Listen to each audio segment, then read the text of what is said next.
You see, this dress in particular, it has a way of bringing out your body shape and elevating your confidence. Who said you can't look classy and elegant doing it the decent way?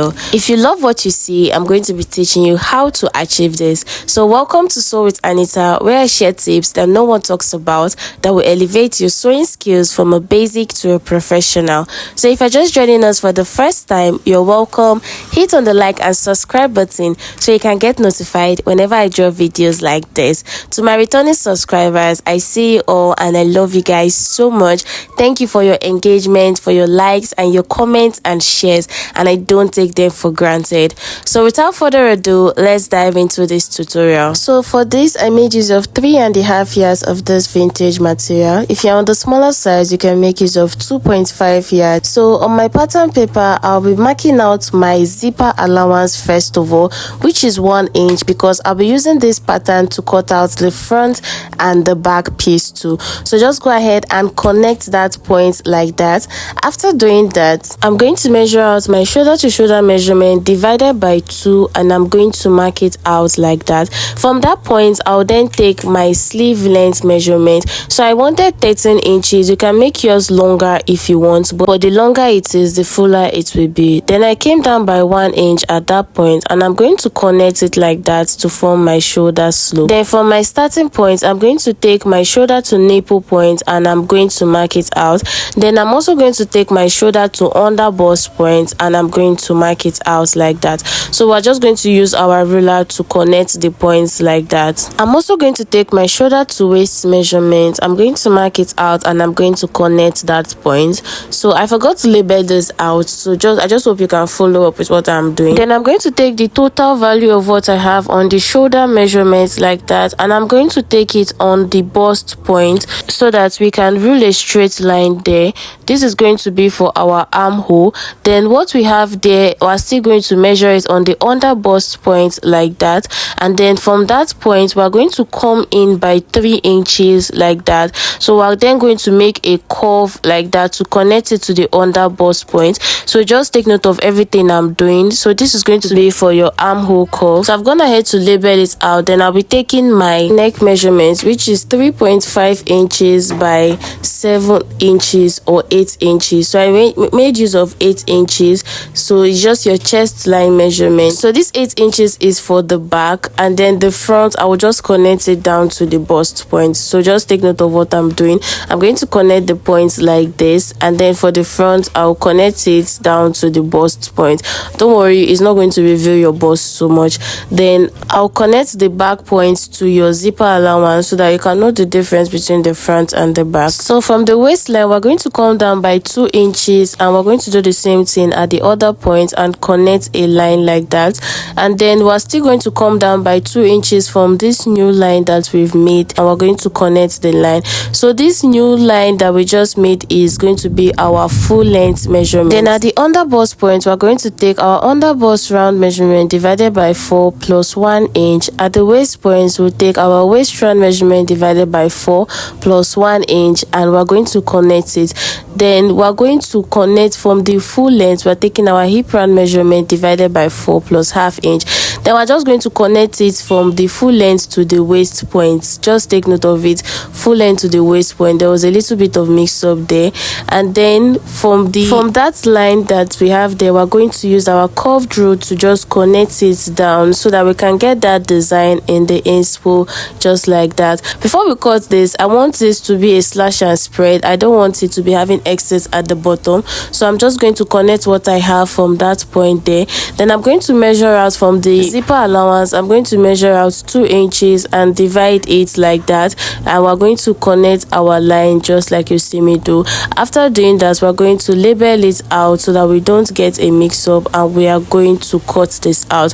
So please take note of the way I am cutting it out so that you don't make a mistake. We're cutting the back piece first, but for the front out, I'm just connecting it down so that it won't be too sharp at that edge. So you're going to understand with time. So go ahead and cut the back piece first of all. After doing that, we're going to then cut this on our fabric. So in order for us to not waste our fabric, I'll be taking you through the process. So I just took one side of this fabric and I placed it on a fold. So this is by 60, and then I'm just going to leave about ½ inch at the downside there. So I'll measure it so that it is exactly ½ inch, and then I'll then pin it down. This ½ inch is our sewing allowance for joining the top and the band to it. Then at this side we're leaving ½ inch there, so leave ½ inch, and at the top side we're leaving 1 inch. This 1 inch is so that by the time we want to join the shoulder, we can add a drawstrip. At the sides, make sure you leave 1 inch for folding, then we are going to cut it. So don't mistake this. At the top side and at the sleeve side we're leaving 1 inch, and then the other part we're leaving ½ inch. But the part we have our zip, we didn't leave any allowance, so we're going to notch that point where we have our zip, and then we're going to remove the pattern paper and use it to cut out the front piece.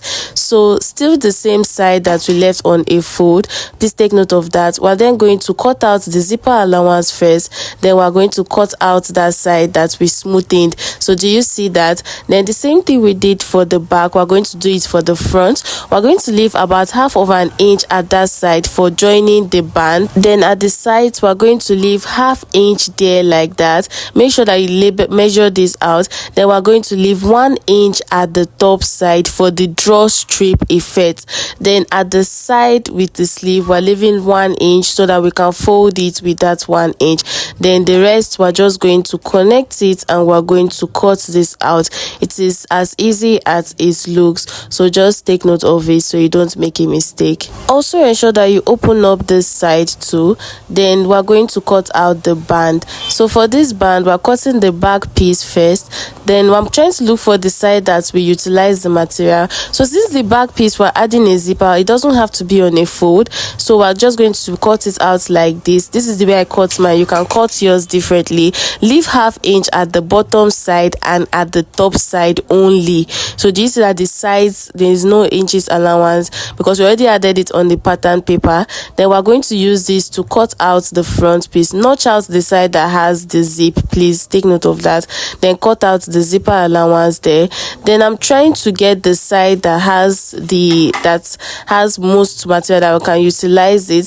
So I'm placing these sides on the side that is on a fold. So the center front is on the side that is on a fold, so take note of that. Then we're going to cut it with leaving ½ inch there, then exactly on it. The sides will be exactly on it. Then we're going to add the ½ inch at the top side too. Then we're going to remove some materials we'll be using for the fly to make a neat finishing and for our rope. So this is what I have. It is about 4 inches wide, and then the length is just exactly what we have on the main fabric. So I'm going to be using this to achieve a neat finishing at the neck side. So I have 2 pieces of this, and then for my back piece I've also gone ahead to cut it out to just exactly the length there, and it is by 4 inches.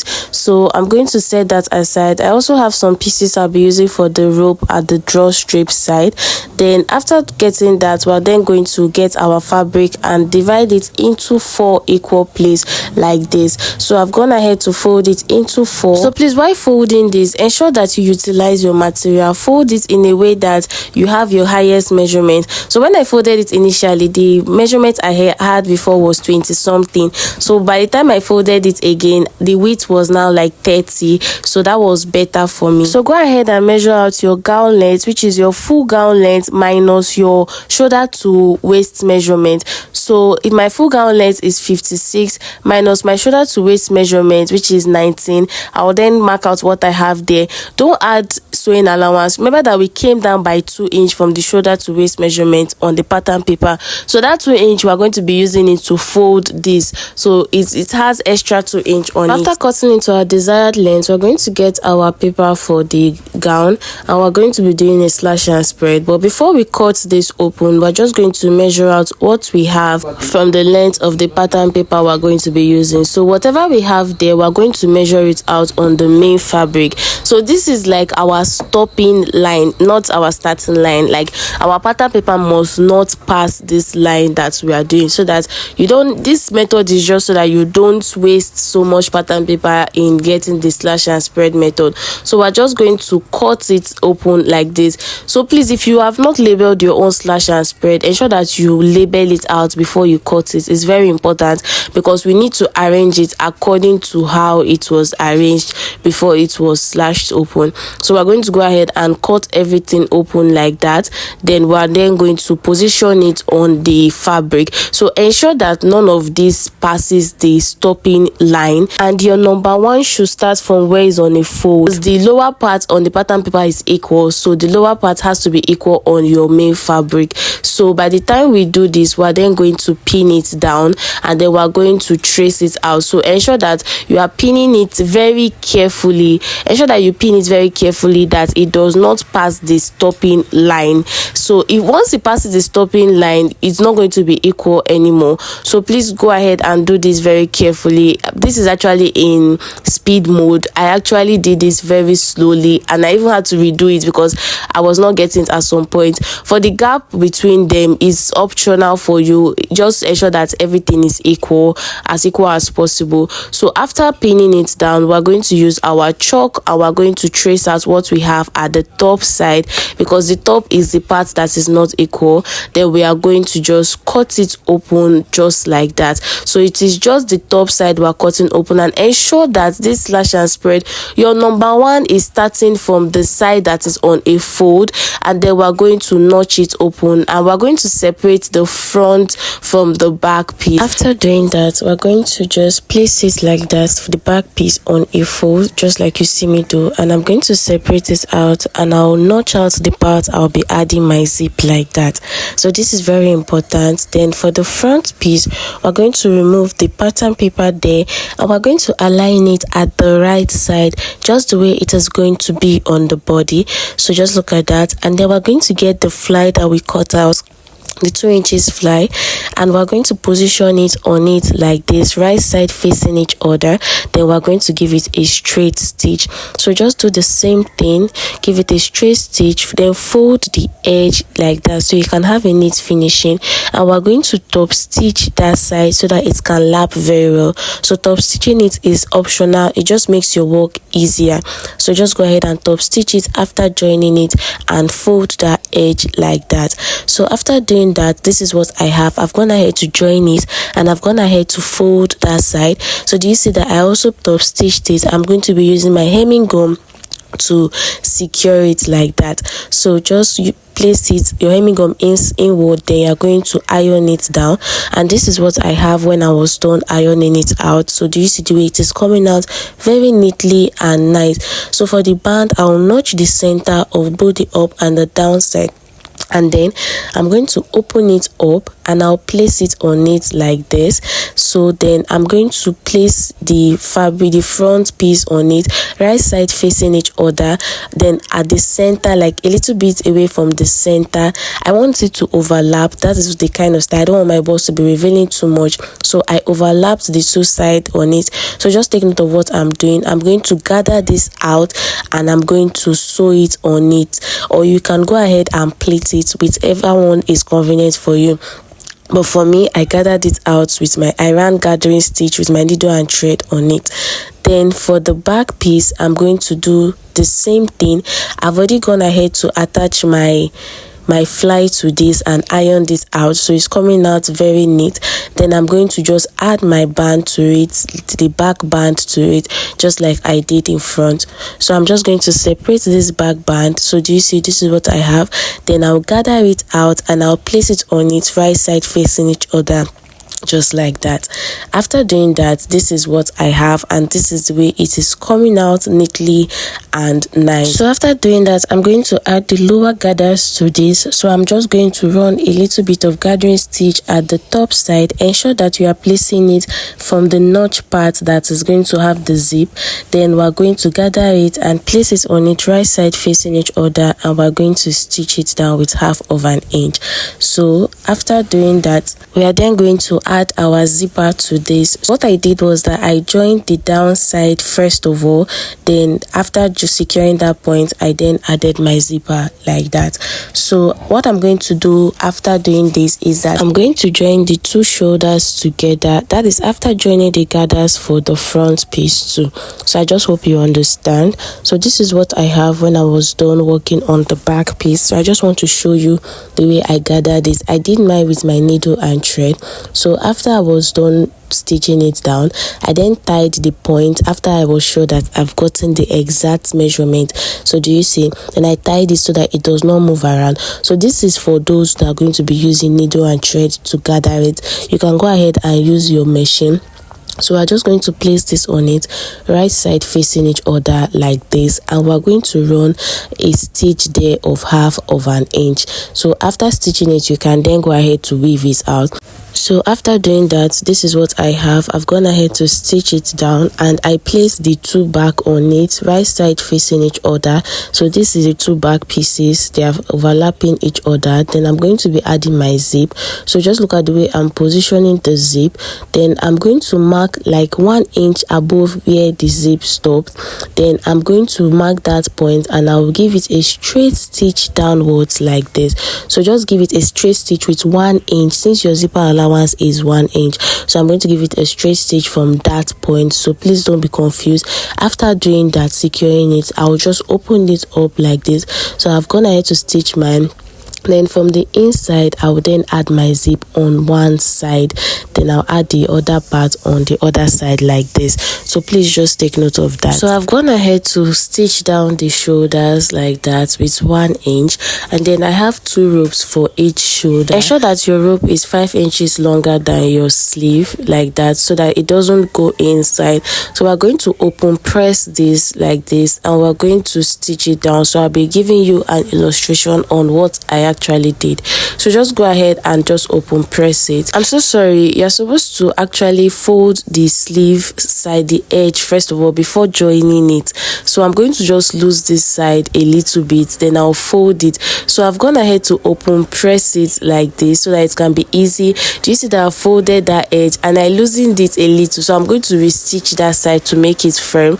So ensure that you folded the edge of the sleeve first of all before you then join the shoulders together, then you then open press it. So on my machine, this is what I have, and I have my rope with me that I've already stitched down. So I'll start stitching from this next side. So I'm going to open one side up, and then I'm going to place it in it like this. So just take note of what I'm doing. I'm going to secure it. So you're going to front stitch and back stitch just like that. Then I'll ensure that the needle is inside of the fabric. Then I'll turn it and I'll fold it in like this so that it can have a neat finishing or like a casing. Then I'll turn it again and stitch it firmly. So just take note of what I'm doing. Then ensure that the needle is inside the fabric. You raise it up, and then you then continue stitching like this. So at this point, I will drag the rope in a little. So ensure that the rope is firm. You can drag it so that you know that it is firmly stitched. Then we'll just push the rope inside so that you don't stitch on top of it. So push the rope inside like this, and then we're going to fold it. So please just take note of what I am doing. What I like to do is that I like to use my hand to feel it so that I know where the rope is, and I will ensure that I am not stitching on the rope. So you can just use your hand to feel it. If you are sewing yours, you are going to understand it better. So just go ahead and keep making this casing for it. it. It is very easy. Once we are done with this, we're going to do it for the other side and then for the other sleeve too. And it is as easy as it looks, so don't pressure yourself. Just take your time to arrange it out like that. So now that I'm done with the drawstring, I'm just going to place it on it, right side facing each other, and stitch down the sides with 1 inch. I'm also going to fold the edge of this gown too, so take note of that. And this brings us to the end of this tutorial. If you found it helpful, please give it a thumbs up and don't forget to hit the subscribe button and to drop a comment.